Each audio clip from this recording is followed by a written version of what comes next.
ನಮಸ್ಕಾರ ವೀಕ್ಷಕರೇ, ನಾನು ಸಯ್ಯದ್ ನಂಬರ್ 1 ಚಾನಲ್ ಮುಖಾಂತರ ನಿಮಗೆ ಆತ್ಮೀಯವಾದ ಸ್ವಾಗತ ಬಯಸುತ್ತೇನೆ. ವೀಕ್ಷಕರೇ, ಇವತ್ತಿನ ಬಹಳ ವಿಶೇಷ ಸುದ್ದಿ ಏನಂದರೆ, ಅಂತೂ ತಮ್ಮ ಛಲಬಿಡದ ತ್ರಿವಿಕ್ರಮನಂತೆ ಜಲ ಸಂಪನ್ಮೂಲ ತೆಗೆದುಕೊಂಡು ಬಂದು ಅಧಿಕಾರ ವಹಿಸಿಕೊಂಡಿದ್ದಾರೆ ರಮೇಶ್ ಜಾರಕಿಹೊಳಿ ಅವರು. ರಮೇಶ್ ಜಾರಕಿಹೊಳಿ ಅವರು ನನಗೆ ಜಲ ಸಂಪನ್ಮೂಲ ಬೇಕು ಅಂತ ಹಠನೂ ಇತ್ತು. ಆ ಹಠದ ಪ್ರಕಾರ ಹೈಕಮಾಂಡ್ ಅವರಿಗೆ ಜಲಸಂಪನ್ಮೂಲ ಮಹತ್ವವಾದ ಖಾತೆ ಕೊಟ್ಟಿತು. ಜಲಸಂಪನ್ಮೂಲ ಖಾತೆ ಮುಖ್ಯಮಂತ್ರಿನ ಬಿಟ್ಟರೆ ಎರಡನೇ ಖಾತೆ ಅಂದರೆ ಜಲಸಂಪನ್ಮೂಲ. ಬಹಳ ಸಾವಿರಾರು ಕೋಟಿಯ ಅಲ್ಲಿ ಇರುವಂಥ ದೊಡ್ಡ ದೊಡ್ಡ ಪ್ರಮಾಣದ ಪ್ರಾಜೆಕ್ಟ್ಗಳು. ಜಲಸಂಪನ್ಮೂಲದಲ್ಲಿ ಏನೇನು ಕಾರ್ಯ ಆಗುತ್ತೆ? ದೊಡ್ಡ ದೊಡ್ಡ ಅಣೆಕಟ್ಟಾಗುತ್ತೆ, ಚೆಕ್ ಡ್ಯಾಮ್ಗಳನ್ನ ಕಟ್ಬೋದು, ಬ್ಯಾರೇಜ್ಗಳನ್ನ ನಿರ್ಮಾಣ ಮಾಡ್ಬೋದು, ದೊಡ್ಡ ನೀರಾವರಿ ಕೆನಾಲ್ಗಳಿಗೆ ಸಂಪರ್ಕ ಸೇತುವೆಗಳನ್ನು ನಿರ್ಮಾಣ ಮಾಡುವಂಥ ಇದೊಂದು ಬಹಳ ಮಹತ್ವಪೂರ್ಣವಾದ ಇದೊಂದು ಇಲಾಖೆ. ಆ ಇಲಾಖೆಯಲ್ಲಿ ರಮೇಶ್ ಜಾರಕಿಹೊಳಿ ಅವರು ಕಾಲಿಟ್ಟ ತಕ್ಷಣ ಅಲ್ಲಿ ಏನೇನು ಮಾಡಬೇಕನ್ನೋದು ನಾವು ಅವ್ರಿಗೆ ಹೇಳ್ತಾ ಇದ್ದೀವಿ. ನೇರವಾಗಿ ನಮ್ಮ ನಂಬರ್ 1 ಚಾನಲ್ ಮುಖಾಂತರ ಅವರು ಬೆಳಗಾವಿ ಜಿಲ್ಲೆ ಮತ್ತು ಉತ್ತರ ಕರ್ನಾಟಕಕ್ಕೆ ಪ್ರಮುಖ ಬೇಡಿಕೆಯಾದ ಕೆಲವು ಕಾರ್ಯಕ್ರಮಗಳನ್ನ ಹಾಕಬೇಕಾಗುತ್ತೆ. ಕೆಲವು ವಿಷಯಗಳನ್ನು ಅವರು ಸ್ಟಡಿ ಮಾಡಿ ಅಧ್ಯಯನ ಮಾಡಿ ಆ ಕಾರ್ಯಗಳನ್ನು ಕಾರ್ಯರೂಪಕ್ಕೆ ತರುವಲ್ಲಿ ತಲ್ಲೀನರಾಗಬೇಕು. ಇದರಲ್ಲಿ ನುರಿತ ರಿಟೈರ್ಡ್ ಇಂಜಿನಿಯರ್ಗಳಿದ್ದಾರೆ, ಅವರನ್ನು ಲೀಗಲ್ ಅಡ್ವೈಸರ್ ಅಂತ ಇಟ್ಕೋಬೋದು, ತಾಂತ್ರಿಕ ಸಲಹೆಗಾರಾಗಿ ಇಟ್ಕೋಬೋದು. ಅನೇಕ ರೀತಿಯ ಮುಖ್ಯ ಅಭಿಯಂತರಿದ್ದಾರೆ, ತಾಂತ್ರಿಕ ತಜ್ಞರಿದ್ದಾರೆ, ಅವರೆಲ್ಲರೂ ಪರಿಣಿತ ಹೊಂದಿದವರು. ಅಂಥವರೆಲ್ಲರನ್ನೂ ಅವರು ಒಗ್ಗೂಡಿ ಒಂದು ಸಭೆ ಚರ್ಚೆಯ ಮುಖಾಂತರ ವಿಚಾರವಂತರ ಒಂದು ಅವರ ಸಲಹೆಗಳನ್ನ ತೆಗೆದುಕೊಂಡು ಬೆಳಗಾವಿ ಜಿಲ್ಲೆಯಲ್ಲಿ ಮೊದಲನೇ ಮಾಡಬೇಕು. ಅವರು ನೆನೆಗುದಿಗೆ ಬಿದ್ದಂಥ ಕಿನೆ ಡ್ಯಾಮ್ ನೋಡಿ, ಕನಿಷ್ಠ ಸಾವಿರಾರು ಎಕರೆ ಜಮೀನಿಗೆ ನೀರಾವರಿ ಉಂಟು ಮಾಡುವಂಥ ಕಿನೆ ಡ್ಯಾಮ್ ಅದು ಅರ್ಧಕ್ಕೆ ನಿಂತು ಹೋಗಿಬಿಟ್ಟಿದೆ. ಆ ಗುತ್ತಿಗೆದಾರ ಹಿಡಿದವನು ಎಲ್ಲ ಕೋರ್ಟಿಗೆ ಹೋಗಿದ್ದಾನಂತೆ. ಅವನಿಗೆ ಈ ರೇಟ್ದಲ್ಲಿ ದರಪಟ್ಟಿ ಮುಖಾಂತರ ನನಗಾಗೋಲ್ಲ ಅಂತ ಆ ಗುತ್ತಿಗೆದಾರನ್ನು ರಮೇಶ್ ಜಾರಕಿಹೊಳಿ ಅವ್ರು ಕರೆಸಿ ಅವನ ಜೊತೆ ಯಾವ ಸಲಹೆ ಕೊಡ್ತಾರೋ, ಯಾವ ಆದೇಶ ಕೊಡ್ತಾರೋ, ಏನಾದರೂ ಮಾಡಲಿ ಕಿನೆ ಡ್ಯಾಮ್ ಮೊದಲಾಗಬೇಕು. ವೀಕ್ಷಕರೇ, ಎರಡನೇದು ಇಲ್ಲಿ ಬರಲಿ. ಅವರು ರಾಮೇಶ್ವರಿ ಯಾತ್ ನೀರಾವರಿ ತಮ್ಮ ತಾಲೂಕಿಗೆ ಬಸವೇಶ್ವರ ಯಾತ್ ನೀರಾವರಿ ಇದೆ, 400-500 ಕೋಟಿ ರೂಪಾಯಿ ಅದನ್ನು ಪ್ರಾಜೆಕ್ಟ್ ಇದೆ. ಈ ಎಲ್ಲ ಪ್ರಾಜೆಕ್ಟ್ಗಳು ಉತ್ತರ ಕರ್ನಾಟಕಕ್ಕೆ ಬಂದ ತಕ್ಷಣ ಆಲಮಟ್ಟಿ ಡ್ಯಾಮ್ದಲ್ಲಿ ಇನ್ನೂ ಬಹಳ ಕೆಲಸಗಳು ಬಾಕಿ ಇವೆ. ಬಿಜಾಪುರದಲ್ಲಿದೆ, ಬಾಗಲಕೋಟದಲ್ಲಿದೆ, ಗುಲ್ಬರ್ಗ ಬೀದರ್ವರೆಗೆ ಇದೆ, ನಾರಂಜ ಕಾರಂಜ ಇಂಥವೆಲ್ಲ ಯೋಜನೆಗಳಿದೆ, ಬೆಣ್ಣೆತೋರ ಇದೆ. ಮಹದಾಯಿ ಯೋಜನೆ ಒಂದು ಅದರಲ್ಲಿ ಪ್ರಮುಖವಾದ ವಿಷಯ. ಮಹದಾಯಿ ಯೋಜನೆಯನ್ನು ರಮೇಶ್ ಜಾರಕಿಹೊಳಿ ಅವರು ಯಾವ ರೀತಿ ಅದಕ್ಕೆ ಪರಿಹಾರ ಕೊಡಿಸ್ತಾರೆ? ಯಾಕಂದರೆ ಗೋವಾ ರಾಜ್ಯ ಮತ್ತು ಕರ್ನಾಟಕ ರಾಜ್ಯದ ಇಬ್ಬರೂ ಮುಖ್ಯಮಂತ್ರಿಗಳ ನಡುವೆ ಆಗತಕ್ಕಂಥ ಒಡಂಬಡಿಕೆ. ಗೋವಾದಲ್ಲಿ ಸರ್ಕಾರ ಯಾವುದಿದೆ? BJP ಸರ್ಕಾರ ಇದೆ. ಕರ್ನಾಟಕದಲ್ಲೂ BJP ಇದೆ. ಇವು ಎರಡೂ ಸರ್ಕಾರದ ಮುಖ್ಯಮಂತ್ರಿಗಳು ಕೂಡಿ ಮಹದಾಯಿ ಯೋಜನೆ ಒಂದು ಕಾರ್ಯರೂಪಕ್ಕೆ ತಂದರೆ ನರಗುಂದ, ನವಲಗುಂದ, ಹುಬ್ಬಳ್ಳಿ, ಧಾರವಾಡ ಆ ಕಡೆ ಬರುವಂಥ ಒಂದು ಸಾವಿರಾರು ಹಳ್ಳಿಗೆ ನೀರಾವರಿ ಸೌಲಭ್ಯ ಆಗುತ್ತೆ, ಕುಡಿಯುವ ನೀರಿನ ತಾಪವೂ ಹೋಗುತ್ತೆ, ಭವನಿನೂ ಹೋಗುತ್ತೆ, ಎಲ್ಲರೂ ನಿಟ್ಟುಸಿರು ಬಿಡ್ತಾರೆ ಅಲ್ಲಿಯ ರೈತಾಪಿ ಜನರು. ರೈತರಿಗೆ ಪ್ರಮುಖವಾಗಿ ಮಹದಾಯಿ ಯೋಜನೆಯಿಂದ ಲಕ್ಷಾಂತರ ಹೆಕ್ಟೇರು ಜಮೀನುಗಳಿಗೆ ನೀರು ಉಣ್ಣುತ್ತೆ. ಅಲ್ಲಿ ಕಬ್ಬು ಬೆಳೆಗಾರಾಗ್ತಾರೆ, ಅನೇಕ ರೀತಿಯ ಪದಾರ್ಥಗಳನ್ನ ಬೆಳೆಸ್ತಾರೆ, ಅವರಿಗೊಂದು ಬಹಳ ಅನುಕೂಲ ಆಗುತ್ತೆ. ಈಗ ರಮೇಶ್ ಜಾರಕಿಹೊಳಿ ಅವರು ಮತ್ತೊಂದು ಕೆಲವು ಮಹತ್ವಪೂರ್ಣ ವಿಷಯಗಳು. ಹಿಡ್ಕಲ್ ಡ್ಯಾಮಿಗೆ ಬನ್ನಿ ನೋಡೋಣ. ಹಿಡ್ಕಲ್ ಡ್ಯಾಮ್ದಲ್ಲಿ ಮಲ್ಲಾರಗೌಡ ಪಾಟೀಲ್ ಅವರು ನೀರಾವರಿ ಮಂತ್ರಿ ಇದ್ದಾಗ ಒಂದು ಬೃಂದಾವನ ಗಾರ್ಡನ್ ಮಾಡಬೇಕಂತ ಒಂದು 200 ಕೋಟಿ ರೂಪಾಯಿದು ಒಂದು ಅಂದಾಜು ಪಟ್ಟಿಗೆಯನ್ನು ಸರ್ಕಾರಕ್ಕೆ ಸಲ್ಲಿಸಿದ್ರು. ಅದು ಆಗಲಿಲ್ಲ. ಕ್ರಮೇಣ ಉಮೇಶ್ ಕತ್ತಿಯವರು ಲೋಕೋಪಯೋಗಿ ಮಂತ್ರಿ ಇದ್ದಾಗ ಆ ನೆನೆಗುದಿಗೆ ಬಿದ್ದಂಥ ಫೈಲನ್ನು ಎತ್ತರಿಸಿದರು. ಹೊರಗೆ ತಂದು ಅದನ್ನು ಸಂಬಂಧಪಟ್ಟ ಮುಖ್ಯಮಂತ್ರಿಯ ಮುಂದೆ ಪ್ರಸ್ತಾವನೆ ಸಲ್ಲಿಸಿದಾಗ ಅದು ಇವತ್ತಾಗತ್ತೆ ನಾಳಾಗತ್ತೆ ಅಂತ ಅದು ನೆನೆಗುದಿಗೆ ಬಿತ್ತು. ಈಗ ಪ್ರಮುಖ ಒತ್ತಡ ಪ್ರಭಾವದ ಮುಖ್ಯಮಂತ್ರಿ ಅಂದರೆ ಯಡಿಯೂರಪ್ಪನವರು ರಮೇಶ್ ಜಾರಕಿಹೊಳಿ ಅವರ ಜೊತೆ ಕೂಡಿಕೊಂಡು ರಮೇಶ್ ಜಾರಕಿಹೊಳಿ ತಮ್ಮ ಪ್ರಮುಖ ಅಂಶವನ್ನು ಇದರಲ್ಲಿ ಹಿಡ್ಕಲ್ ಡ್ಯಾಮ್ ಜಲಾಶಯದಲ್ಲಿ ಒಂದು ಬೃಂದಾವನ ಗಾರ್ಡನ್ ಆಗಬೇಕು.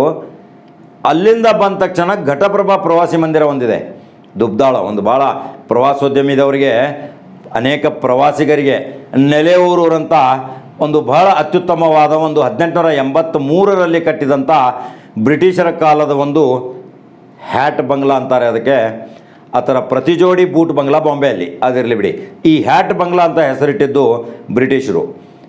ಅಲ್ಲಿ ಪ್ರವಾಸಿಗರಿಗೆ ವಾಸ ಮಾಡಲಿಕ್ಕೆ, ಅಲ್ಲಿ ಬಂದು ಇರಲಿಕ್ಕೆ ಅಲ್ಲಿ ಒಂದು ಮಿನಿ ಬೃಂದಾವನ್ ಗಾರ್ಡನ್ ಮಾಡಿದರೆ ರಮೇಶ್ ಜಾರಕಿಹೊಳಿಯವರ ಕ್ಷೇತ್ರ ಇದು. ಅವರು ಅದನ್ನು ಅಲ್ಲಿ ಮಾಡಲೇಬೇಕು. ಅವರ ಪ್ರಮುಖ ಕೊಡುಗೆಗಳನ್ನು ನೀರಾವರಿ ಮಂತ್ರಿ ಆದ ತಕ್ಷಣ ಪ್ರಮುಖ ಕೊಡುಗೆ ತಮ್ಮ ಕ್ಷೇತ್ರಕ್ಕೆ ಕೊಡಬೇಕು.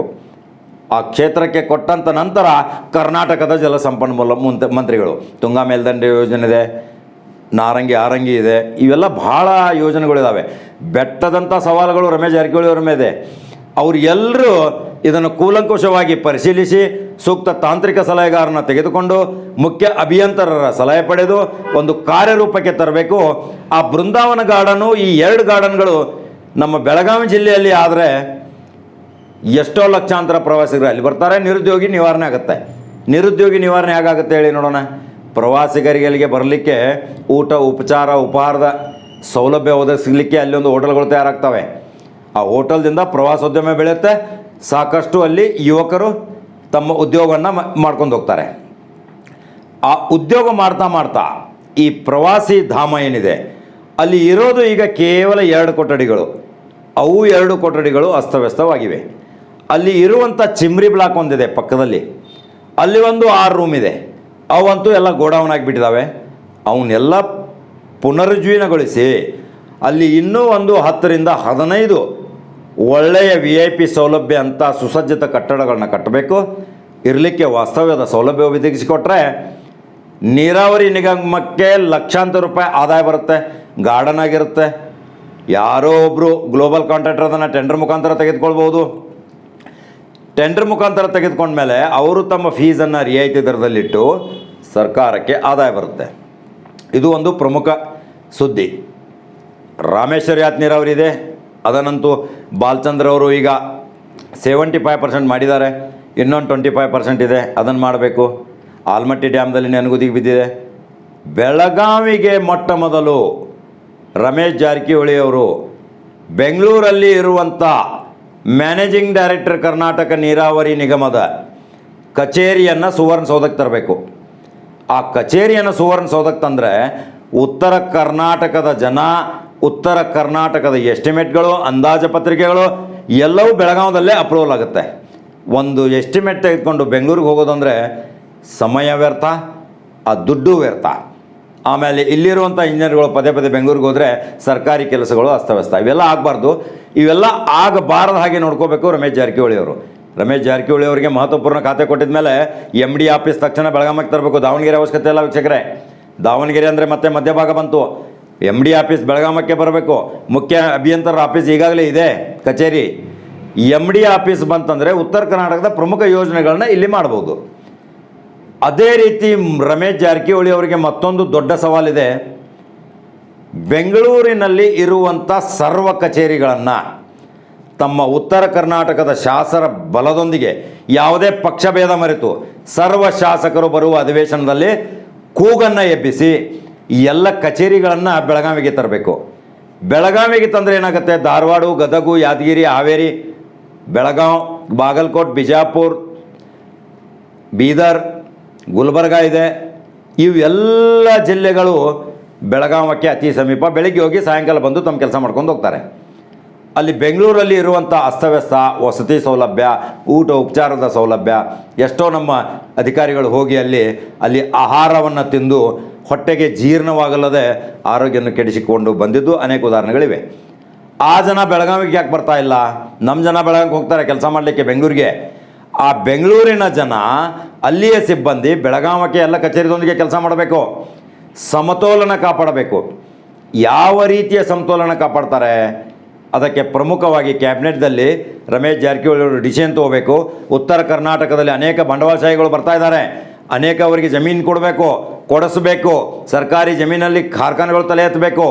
ನಮ್ಮ ವಿದ್ಯಾವಂತ ಯುವಕರು ಬೆಂಗಳೂರಿಗೆ ಅಲೆಯೋದು, ಪರ ರಾಜ್ಯಕ್ಕೆ ಹೋಗೋದು ತಪ್ಪಬೇಕು.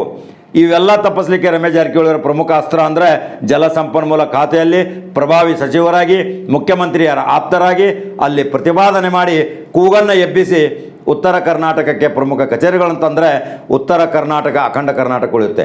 ಇಲ್ದಿದ್ದರೆ ಏನಾಗುತ್ತೆ, ಕೂಗು ಉತ್ತರ ಕರ್ನಾಟಕ ಪ್ರತ್ಯೇಕ ಬೇಕಾಗತ್ತೆ. ಪ್ರತ್ಯೇಕ ಬೇಕಂತ ಕೂಗನ್ನು ಎಬ್ಬಿಸಿದ್ರು.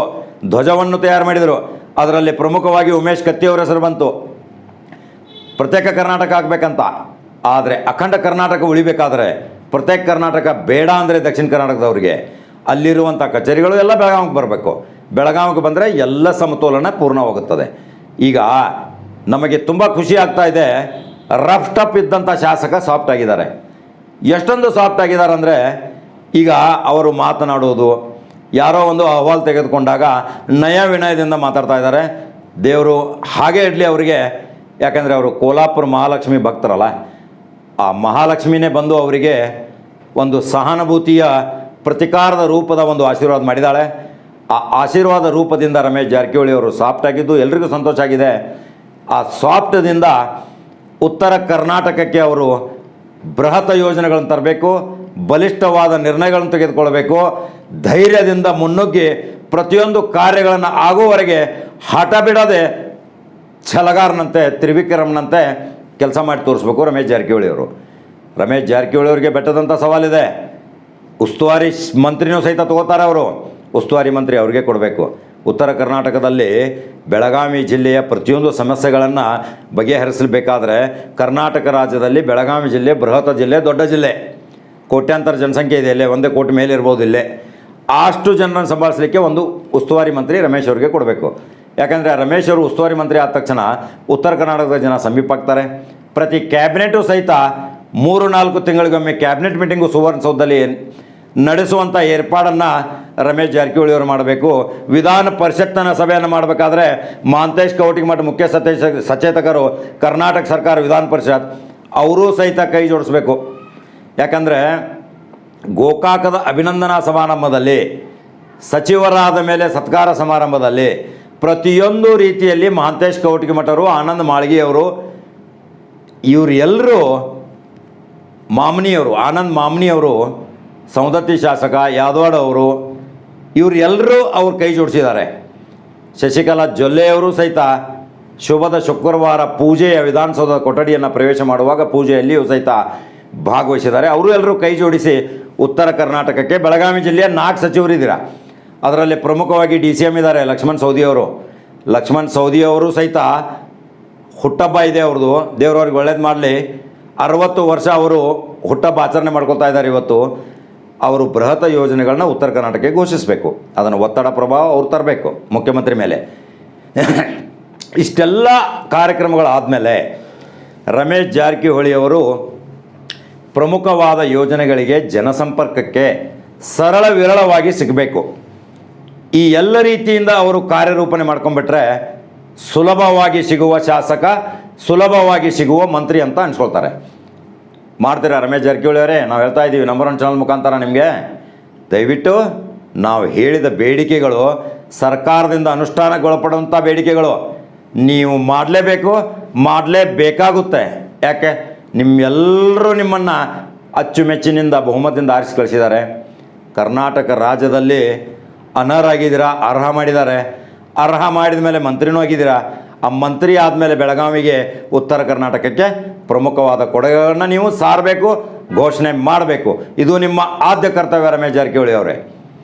ಇದು ಬಹಳ ಮಹತ್ವವಾದ ವಿಷಯ. ಇವತ್ತು ಅವ್ರ ಜೊತೆಗೆ ಉತ್ತರ ಕರ್ನಾಟಕದ ಶಾಸಕರು DCM ಲಕ್ಷ್ಮಣ್ ಸವದಿ, ಶಶಿಕಲಾ ಜೊಲ್ಲೆ, ಆನಂದ್ ಮಾಮ್ನಿ, ಪ್ರಬಲ ಶಾಸಕರು ದುರ್ಯೋಧನ ಐಹೊಳೆ ಅಂತವರು ಎಲ್ಲರೂ ರಮೇಶ್ ಜಾರಕಿಹೊಳಿ ಅವ್ರ ಜೊತೆ ಸಾಥ್ ಕೊಟ್ಟು ಉತ್ತರ ಕರ್ನಾಟಕದಲ್ಲಿ ಪ್ರಮುಖ ಬೃಹತ್ ಯೋಜನೆಗಳನ್ನ ಮಾಡಬೇಕೆಂದು ನಾನು ನಂಬರ್ 1 ಚಾನಲ್ ಮುಖಾಂತರ ಹೇಳ್ತೀನಿ ರಮೇಶ್ ಅವರಿಗೆ ನೇರವಾಗಿ ಹೇಳ್ತಾ ಇದ್ದೀವಿ ನಾವು.